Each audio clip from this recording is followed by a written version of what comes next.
ಗಿರದಿಂದ ಯಾವ ಡೆಲಿವರಿ ಮಾಡ್ಕೊಳ್ತಾರೆ ಆ ಒಂದು ಪ್ರೋಕ್ಷಣೆ ಆಗ್ತದೆ. ತೀರ್ಥ ಕಳಸ ತೀರ್ಥ ಮಹಾಕಾಳಿ, ಮಹಾಲಕ್ಷ್ಮಿ, ಮಹಾ ಸರಸ್ವತಿ ಮತ್ತೆ ವಿದ್ಯಾಚರೇಶ್ವರಿ, ಶನೇಶ್ವರ ಪಂಚಕಳಸ ಸ್ಥಾಪನೆ ಆಗಿದೆ. ಅಷ್ಟು ತೀರ್ಥವನ್ನು ಸ್ವರ್ಣ ಪಾತ್ರೆಯಿಂದ ಎಲ್ಲರಿಗೂ ಪ್ರೋಕ್ಷಣೆ ಆಗ್ತದೆ. ಪ್ರೋಕ್ಷಣೆ ಆದ್ಮೇಲೆ ದೇವರಿಗೆ ಹೂವು ಪಡೆಯಂತೆ ಇವತ್ತು ಬಹಳ ವಿಶೇಷವಾದ ಪೂಜೆ. ಏನು ಹೂವು ಮತ್ತೆ ಹೂವು ಪಡೆ ಪೂಜೆ ಅಂತೇಳಿ ದೇವರನ್ನ ಮುಂದೆ ಕರ್ಕೊಂಡು ಹೋಗಿ ಒಂದು ಜಾಗದಲ್ಲಿ ಇಟ್ಟು ಅಲ್ಲಿ ಹೂವು ಮಳೆಯನ್ನು ಕೊಡಿಸಿ ದೇವರಿಗೆ ಸಂಕಲ್ಪ ಮಾಡಿ ದೇವರನ್ನ ಕರ್ನಾಟಕ ಮಠ ಒಂದು ಪ್ರದಕ್ಷಿಣೆ ಆದ ತಕ್ಷಣ ದೇವರನ್ನ ಲೈನಾಗಿ ಕುಂಡಿಸಿರ್ತಾರೆ. ಒಬ್ಬೊಬ್ಬರೇ ಬಂದು ದೇವರನ್ನ ಮುಟ್ಟಿ ನಮಸ್ಕಾರ ಮಾಡಿಕೊಂಡು ಹಣವನ್ನು ದೇವರಿಗೆ ಕೊಟ್ಟು ಹೋಗುವಂತ ಮಾಡಿ. ಇದು ಕಾಲಾವಕಾಶ ಇರುತ್ತೆ, ಅದನ್ನ ಸದುಪಯೋಗ ಮಾಡಬೇಕು. ಮತ್ತೆ ನಾವು ಹಣ ಹೆಂಗ್ ಮಾಡೋದು ಅಂತಲ್ಲ.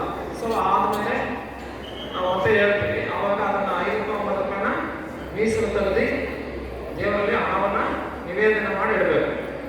ಅಂದ್ರೆ ಏನು ವಾಡಿಕೆ ಕ್ಷೇತ್ರಕ್ಕೆ ಬಂದಿರೋದು ಒಂದು ಕೋರ್ಟ್, ಹೌದೇ ಇಲ್ಲ?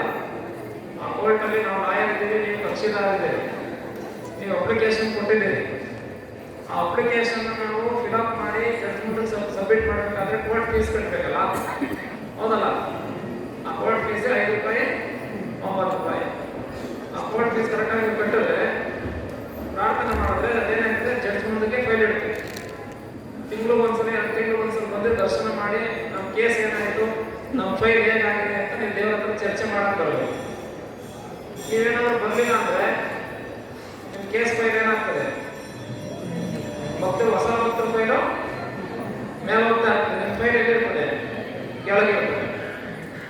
ಅದಕ್ಕೆ ನಾವೇನ್ ಮಾಡಬೇಕು, 15 ದಿವಸಕ್ಕೆ ತಿಂಗಳಿಗೆ ನಮ್ಗೆ ಅವಕಾಶ ಆದಾಗ ಕ್ಷೇತ್ರಕ್ಕೆ ಬಂದು ದೇವರಲ್ಲಿ ಪ್ರಾರ್ಥನೆ ಮಾಡಬೇಕು. ನಾನು ನ್ಯಾಯ ಕೊಟ್ಟಿದ್ದೀನಿ ನಿನಗೆ, ಅದನ್ನು ನೀನು ಇನ್ನೂ ಯಾಕೆ ಮಾಡಲಿಲ್ಲ, ಅವತ್ತು ಫೀಸು ಕಟ್ಟಿಸ್ಕೊಂಡಿದ್ದೀನಿ ನೀನು, ಇಲ್ಲ ನಾನು ಬೇರೆ ಕೊಡೋಣ, ಬೇರೆ ಕೇಸನ್ನ ಬೇರೆ ಕೋರ್ಟ್ಗೆ ಹೋಗಲ್ಲ, ಆಗಲ್ಲ ಅಂದ್ರೆ ನನ್ನ ಫೈಲ್ ನಮಗೆ ಕಡ್ತ ವಾಪಸ್ ಕೊಡು ಅಂತ ಕೇಳ್ಕೊಂಡು ಇಸ್ಕೊಂಡು ಬೇರೆ ಕೋರ್ಟ್ ಹೋಗಿ ಕೇಸ್ ಹಾಕೋದು.